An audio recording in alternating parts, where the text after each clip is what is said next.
Thanks for the welcome I've had here. I think I recognise one or two people who like Shakespeare as well as Dickens, which is very encouraging. I have the job of talking a bit about Shakespeare tomorrow, so I'm going to keep my powder dry a little bit. And I'm going to start. Howard is going to read us some Shakespeare. But before he does, I'm going to say a few words about him. And I was wondering, and perhaps worrying a little bit too, about how to introduce Howard to you without lapsing into CV speak. But luckily, I was given a prompt last night, quite late last night, in the small German town, which I know very well, I'm sure you don't. It's called Gießen outside Frankfurt, where I was at a very different literary event. And afterwards, in our cups, we were discussing a peculiar phenomenon of British cultural life, which my German friends and hosts assured me didn't exist in Germany, but you can tell me afterwards it does, which is the invention of people that in Britain we call national treasures. And they were saying, what is a national treasure? I said, it's a very important feature of life in Britain. It's a person who achieves by usually, doesn't happen very quickly, they have to do quite a lot to get there, to get a national treasure. So the people of all kinds, whatever their viewpoints, whatever their tastes, agree that when this person speaks, either directly on the radio or television, when they write, everybody agrees that they're worth listening to, but also they love them. And they said, well, how do you qualify? How do you get to be a national treasure? Who are these national treasures? And I started listing one or two. I won't list them now because you'll tell me they're not. But anyway. And they said, I was asked directly, Howard Jacobson, you're interviewing tomorrow, is he a national treasure? And I said, absolutely, he is. Me? Yes, he is a national treasure. And at that moment, I had to explain, what a national treasure was. And they said, is it just somebody that everybody has always liked? And I said, no, it's not that. I said, it's somebody who goes through a decade or two of being quite spiky, actually. Because when I was thinking, looking down my list of other national treasures, they were all people who had made their names being satirical and argumentative people, not people who had been easy on the ear and easy on our sort of given opinions and prejudices. And I said, no, Howard has definitely become a national treasure, precisely because he's the kind of person who's always been quite spiky and awkward and provoking and satirical, and that's the career path of a national treasure. So don't tell me you're not one. Howard is. He is a national treasure, but it was also, of course, here because he's a writer, and we're going to talk a little later about his novels and hear a reading from his most recent novel. And it's as a writer, and of course, writer of many novels, but a writer perhaps most famously of The Finkler Question, the book which won the Man Booker Prize 3 years ago, and which I was there at the dinner, and it was wonderful seeing Howard, as befits a national treasure, being converted at that moment from a skeptic about the value of literary prizes into a hot-blooded enthusiast for them. It happened in front of me. And it was a wonderful moment. But actually, I first came upon Howard's often spiky and provoking prose as a critic of Shakespeare, because I was in my first year as an English literature undergraduate when, I don't know if it's a book that your admirers here actually know, Howard, but his first published book, wasn't it, was actually a book of Shakespeare criticism, not a novel at all. A book which he co-wrote with somebody who was teaching me at the time called Wilbur Sanders, called Shakespeare's Magnanimity. And I read it, cribbed it, used it. I had to write an essay on Antony and Cleopatra, much of which was directly transposed. And luckily, I had a tutor who was entirely ignorant of your critical oeuvre. What kind of mark did you get for it? I got a good mark, although I was criticised somewhat for my mushy humanistic approach to Shakespeare's great tragedy, which I took straight from Howard. And it's a fantastic book, actually. I don't know if we managed to talk about Antony and Cleopatra later. And I looked at it again recently, and I recommend it to you. So he's actually a writer who has his roots in the reading of Shakespeare, it's where his CV begins. And as you've heard, he is about to turn The Merchant of Venice, a play I've often heard him talk about, actually, into a novel. Have you started doing it? No. No, not yet. No. Okay. I don't know if it will come up.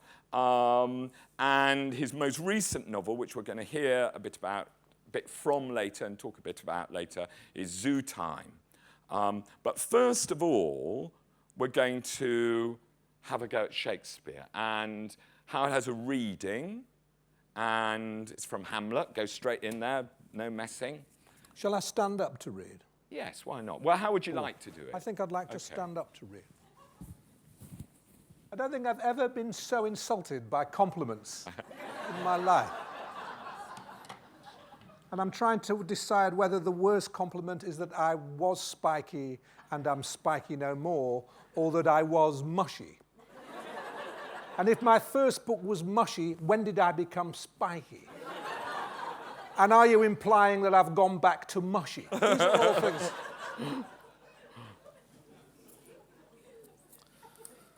But this fellow isn't mushy. Hamlet's just come back to Denmark. He's been away, and here he is in the graveyard scene talking to one of the grave diggers, who in some editions is called a clown. That's interesting in itself. Just a short quote. And he's now talking briefly to the clown. How long hast thou been a grave maker? Of all the days of the year, I came to it that day that our last King Hamlet overcame Fortinbras. How long is that since? Cannot you tell that? Every fool can tell that. It was that very day that young Hamlet was born, he that is mad and sent into England. Aye, marry, why was he sent into England? Why, because he was mad. He shall recover his wits there, or if he do not, 'tis no great matter there. Why? 'Twill not be seen in him there. There the men are as mad as he is. How came he mad? Very strangely, they say. How strangely? Faith, even with losing his wits. Upon what ground? Why, here in Denmark. I have been sexton here, man and boy, 30 years. How long will a man lie in the earth ere he rot? If you wanted to get what's so brilliant about one of the many things that's so brilliant about Shakespeare, sorry, I've just got to pause to say this in my reading, because I think it's so extraordinary. The clown is making his joke, and what does this come out of in Hamlet? How long will a man lie in the earth? Where's that come from? Well, we know he's in the graveyard, but it's not any kind of answer to the clown at all. The conversation, the dialogue has just stopped, and it's that sense you get in Shakespeare that he can deliver a line that gives you the very cellarage of a person. That's a line that comes from so deep down in a person. And if you wonder why we feel so connected to some of Shakespeare's characters, it's because he lowers us into them as nobody else can. Anyway, I'm not here to give a lecture on it. Not here, I'm not. How long will a man lie in the earth ere he rot? The clown comes back. Faith, if he be not rotten before he die, as we have many poxy corpses nowadays that will scarce hold the laying in, it will last you some 8 year or 9 year. A tanner, that's somebody who tans leather, a tanner will last you 9 year. Why he more than another? Why, sir, his hide is so tanned with his trade that he will keep out water a great while, and your water is a sore decayer of your whoreson dead body. Here's a skull now hath lain you in the earth 23 years. Whose was it? A whoreson mad fellow it was. Who do you think it was? Nay, I know not.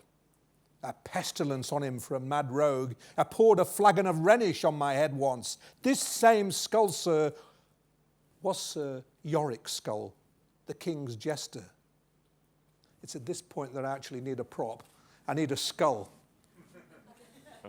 But I went, this, even that.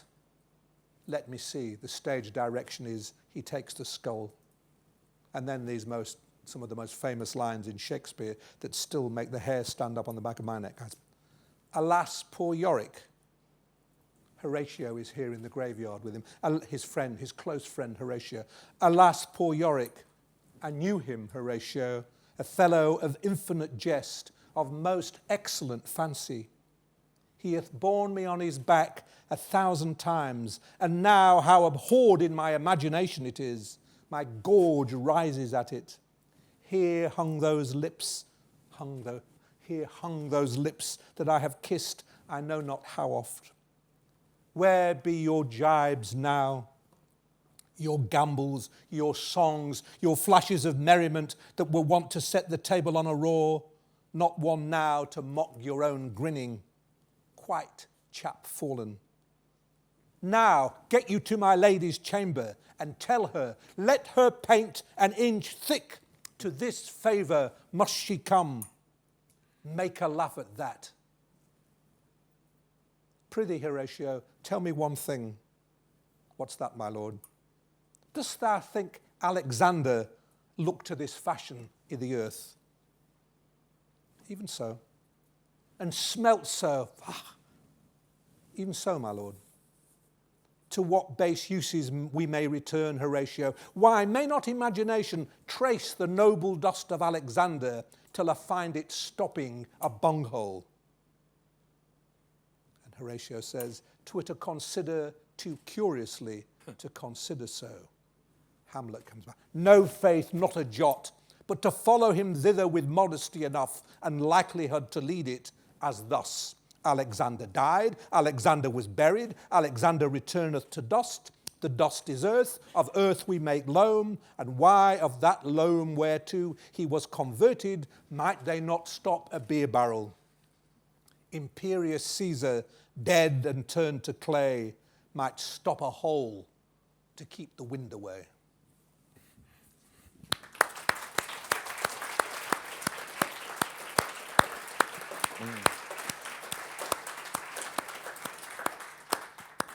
So am I right in thinking that I like that scene. you think that's quite good? Yeah. But it epitomizes something, or something that you don't get in other writers, or something that you get most of all and best of all in Shakespeare. I think it's that. I think no one else can orchestrate ideas the way Shakespeare. I mean, in Shakespeare, you never feel that you're getting a naked idea. You don't know what Shakespeare thinks. You don't. One of the reasons we all love him everywhere, is he has no ideology, he has no politics, he has no philosophy. We don't know what he thinks, but he orchestrates the most important thoughts, and there's nothing you can think about more importantly than this: death. It's the trembling too, the trembling in the verse and indeed in the prose. It just kind of hums with fear and anxiety and pressure. And the orchestration of that particular conversation, is it, Horatio being there saying, "'Twere to consider too curious." That's so wonderful that he wouldn't. How does he know to have somebody there at that moment? Anybody can do a little meditation on death. He came of an age where everybody was writing of death. They were all death mad at that time. And all the poets could do a little meditation. But this is so much more than a meditation on death. There's Horatio saying, you're thinking too, this is morbid. That's what Horatio's saying. You're morbid.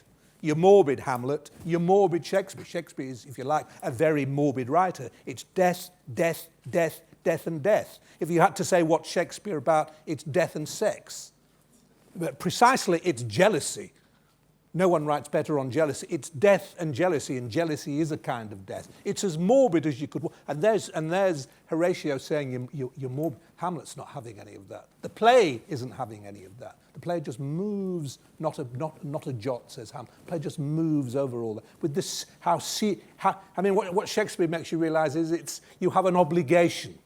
as a serious person, you have an obligation to be morbid.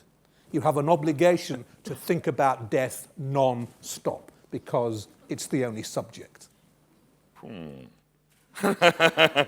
Well, I was thinking... So is this spiky or mawkish? I've goaded you, haven't I? Of course you have. I have goaded you. I didn't say mawkish, I said mushy. And it wasn't me saying mushy, it was this rather sort of hopeless post-structuralist who was supervised. Blame him, not me, the mushy. The mushy was what I was doing. But thinking about how you read it, Howard, okay? Because, you know, as we all know, when you even hear somebody reading a bit of Shakespeare, let alone when you see a fully thought-out, fully fledged production of it, you hear something new, you see something new, or you see something which gives a particular emphasis. And I was just listening to you read it and thinking about what you've just said about Horatio saying, as it were, the sane but unacceptable thing. Because when you read it, you read certain lines with a particular relish, which I can imagine Hamlet speaking them with. The lines about, which he says to the skull, of, get you to my lady's chamber. And when I heard that, I thought, Gail was talking about how all the characters are on stage in Shakespeare. A different version of what you're saying about you can't hear Shakespeare. The characters are themselves. Alexander Pope, poet, and actually, although a very different kind of writer, a great lover of Shakespeare, said of Shakespeare, you can always tell who's speaking without seeing the speech preferences. Because he said, I don't know if you could prove it's true, he said, every single character, however little they have to say, speaks only as themselves. And I was thinking about Hamlet speaking as himself. And when he said that, and when you said it with a kind of relish, that you can also hear, even while he's doing that, he's reflecting on death, that perhaps there's something not quite right in his head as well. That he, in the earlier part of the scene, when there are three skulls, or there's other skulls dug up, and he's saying, he chooses the three people they could be. And he says, the first he chooses a courtier. And the third, he chooses a lawyer. They're good targets, aren't they? But the middle one is a lady. Lady Worm, he calls her. And the funny thing is in this scene, I mean, it's wonderful, but Shakespeare also allows you to think, I think, or listening to you, that Hamlet's got a bit twisted as well.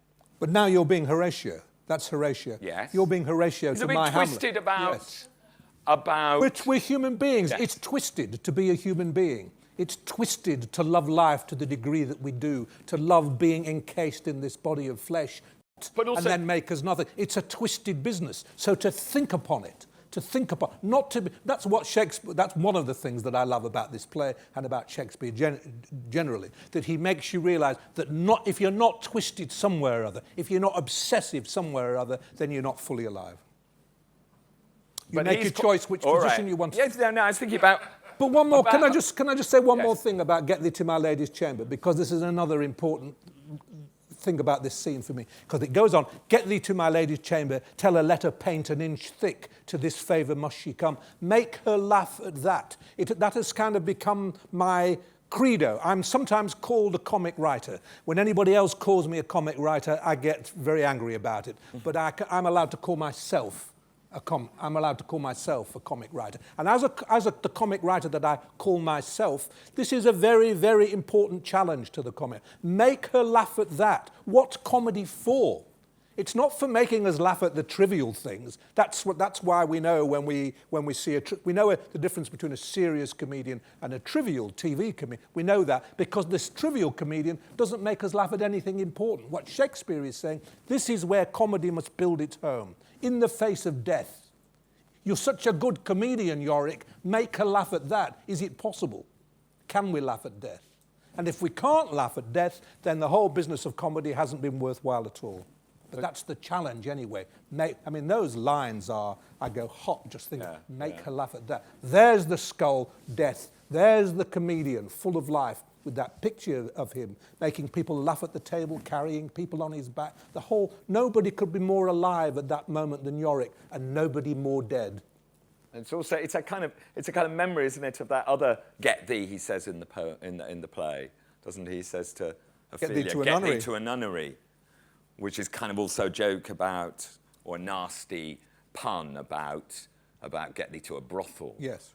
And I mean, I suppose that's. I think he says something similar to Polonius at the moment of killing him too. He likes for someone that's supposed to be very gentle and reflective. He does a lot of dispatching. Yes. It's interesting. It's a scene that I think was obviously as troubled. I mean, we enjoy it in a perhaps troubled way, but we do enjoy it. As you say, it makes the hairs stand up. But it's a scene which has troubled people, and it's one of those scenes which, not always, but usually, for a couple of hundred years after Shakespeare's death, was omitted from the play as being not. It's wrong in a it's one of those things. But that's such a mad thing to do. But this is what the play's about. I know. Like the Porter's speech in Macbeth, was left out, and people said it can't be written. It can't be written by Shakespeare because somebody doesn't come in and make jokes about urinating at the sort of, in the heart of. But they do. Oh yes, they do.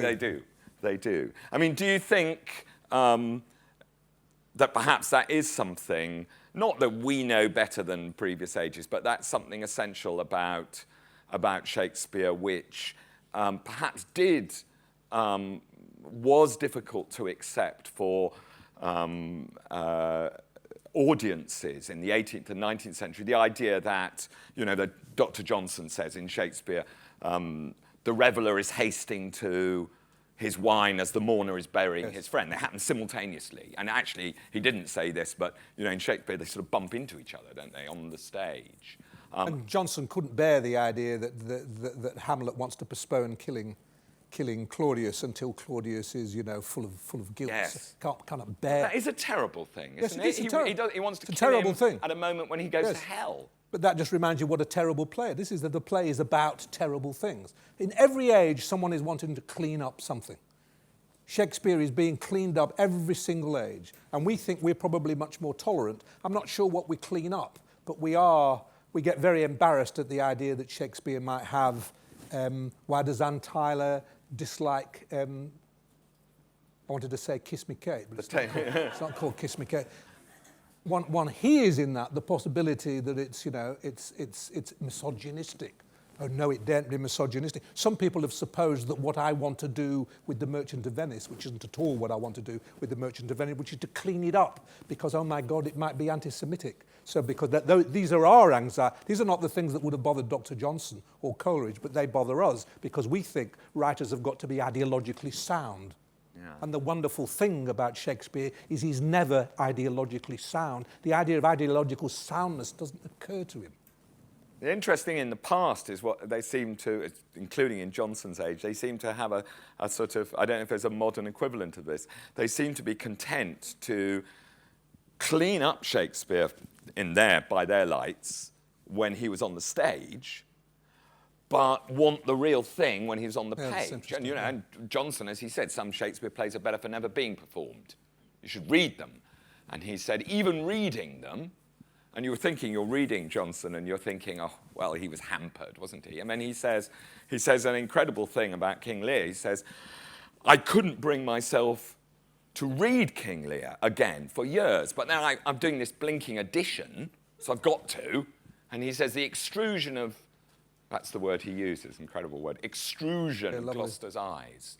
He says it's a scene too terrible to read, not to see, to read, which suggests that in a way that age of sort of censoring, or those past ages and experiences of censoring Shakespeare, are also ages of extraordinary sensitivity. Oh, absolutely, absolutely, absolutely. I mean, they read much more nakedly than sometimes I think we are capable of reading now.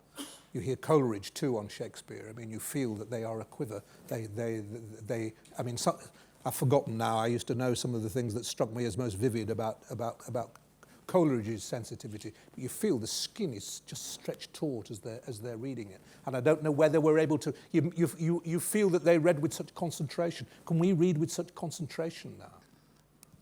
You know that story that that Johnson told about when he first read Hamlet, when he first read this very play, and it was as a boy of 8 years old, and he read it in the cellar kitchen at Lichfield, the house, his father, the bookseller's house, and he described how he had to run up into the street to see people about him. That's fantastic. After he read. Yeah, that's fantastic. Yeah. So, I mean, the graveyard. I was also struck listening to the graveyard that, and I sort of I confronted Howard about this as we were handing in our coats, that your own novels have quite a lot of graveyards. There've been a lot of graveyards. The graveyard, I said, then vied with the restaurant as the favourite. Yes, yes. Jacobson. Well, there you are. I mean, and this is probably without my even realising it, where I've got it from. We get Yorick at the dinner table. We get Yorick entertaining people at the dinner. Those are the two extremes. We eat, we die. We make merry, we rot. I only handle the big themes. In fact, I've just finished a novel. I've just finished, only in the last few weeks, a novel in which there is no cemetery. Is that so? Unless the whole world is a cemetery. That's all I'm saying. Okay. And there's no funerals? There are no funerals in the new novel? Unless it's all a funeral. Because I used to have to write a column in the newspaper which was called 10 of the best literary examples of something. And volcanoes, motorbikes, whatever. And I did one on graveyards. And they said, I think you shouldn't use Jacobson more than once. Who said that? I won't tell you.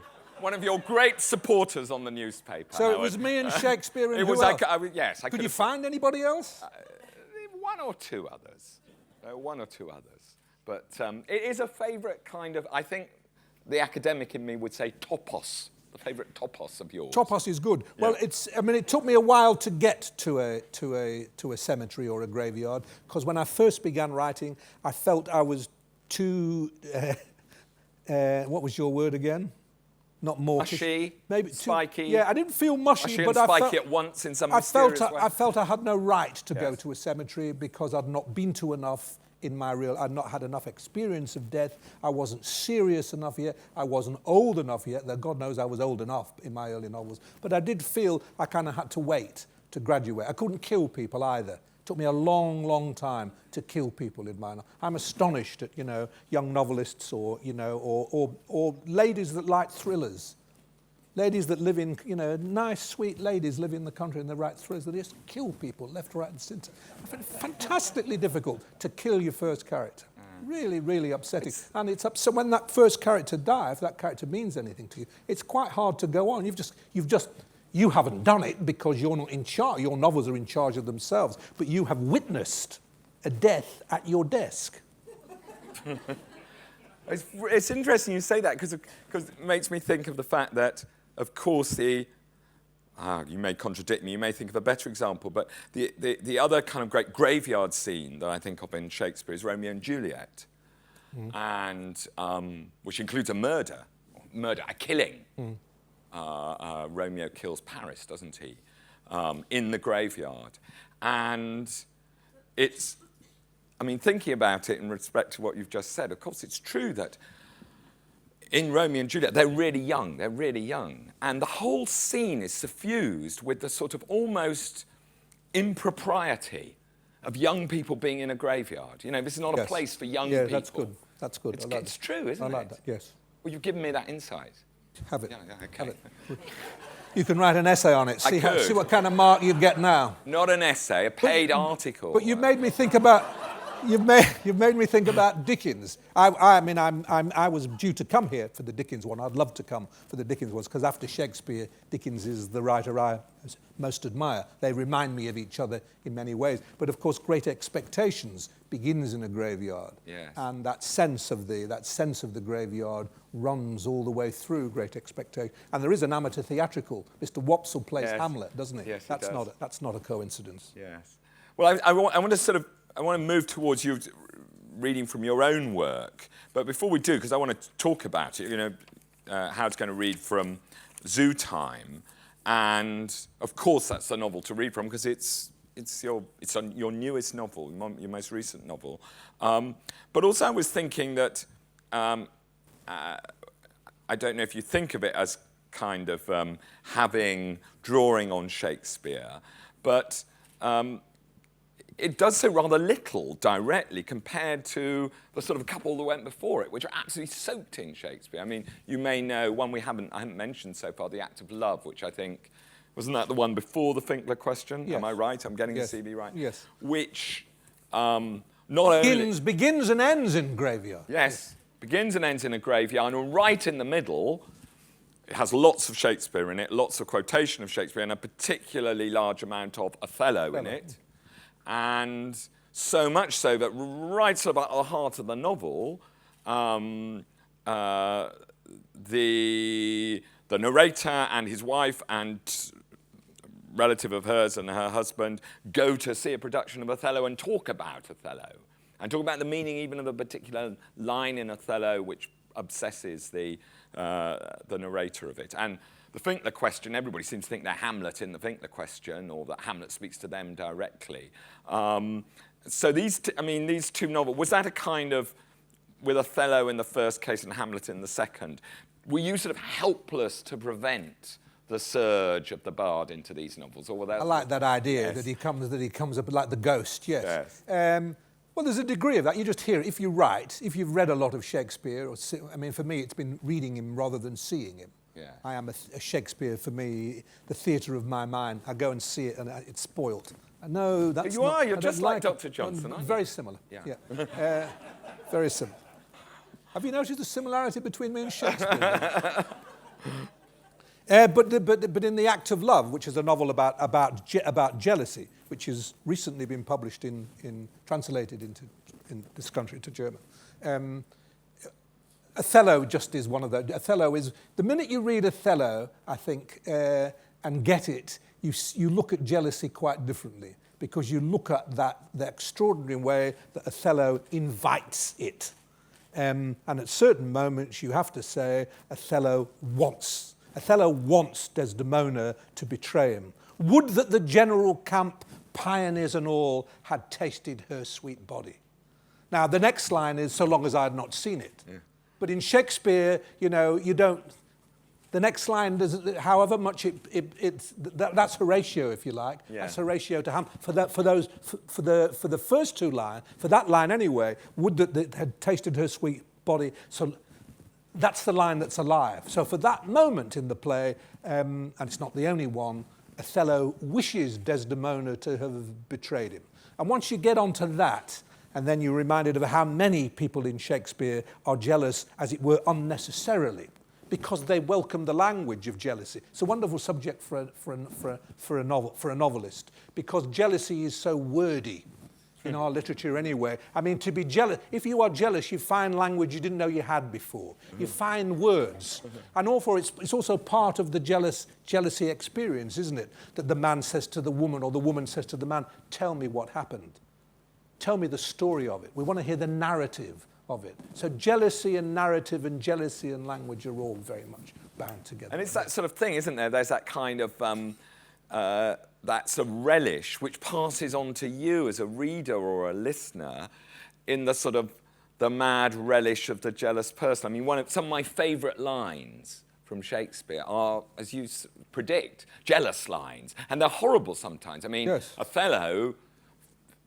Even worse is Leontes. Leontes, yes. And when he said, but I love them. My pond has been fished by my next neighbour. Fantastic. By Sir Smile, my neighbour. You see, the man who's never been jealous never gets the chance to say those lines.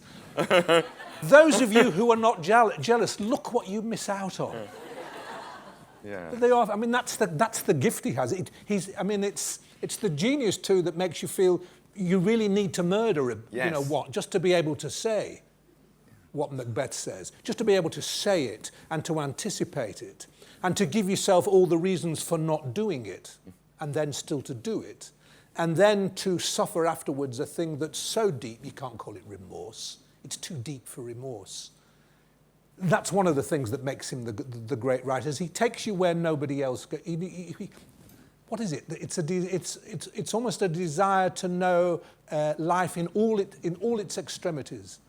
So is that the thing that actually Gale, I think, echoed, that the Keats thing, the chameleon poet, there's just as much of him, he's in Iago just as much as he's in Desdemona or Rosalind? Yes, and then you have to take it further, because there isn't an Iago out there that he puts himself into. There was no Iago before Shakespeare. He then creates that state. So if there is any Iago out there, that Iago wouldn't know he was an Iago until he reads Iago. So he introduces him, and he genuinely is, compared to Shakespeare, nobody is creative. He truly creates a new world of people. And once those people have been created, that's where we find ourselves. We don't say, oh, that's me, he's got me right. Yeah. It's the other way around. We find ourselves, we say, my God,